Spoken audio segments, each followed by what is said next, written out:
எல்லாரும் உள்ளவங்க வேலை ஏன் போய் டைம் ஸ்டார்ட் ரைட். அப்போ 22/11/2032 10 நாள்ல 10 வருஷத்துல இருக்கிறாங்க. எக்ஸாக்ட்லி 22/11/2032 எந்த நெட்வொர்க் யாரும் இருக்கணும். அதுல மாற்றம் கிடையாது. அதுதான் ஆபரேஷன் நம்ம போடுறோம்.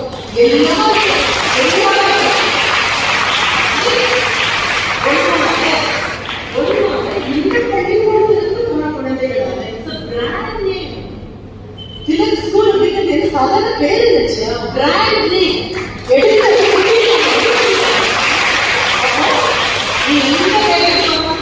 எனக்கு கண்டிப்பா டிஃபென்ஸ்க்கு போறக்கூடிய எப்படி தெரிஞ்சு 50 ரூபாய்க்கு டிஃபென்ஸ் இருக்கீங்க, எல்லை காடுகளாக நின்றுட்டு இருப்பீங்க, நாட்டை காப்பாற்றுறதுக்காக எல்லை காடுகள் அப்படின்னு இருப்பீங்க.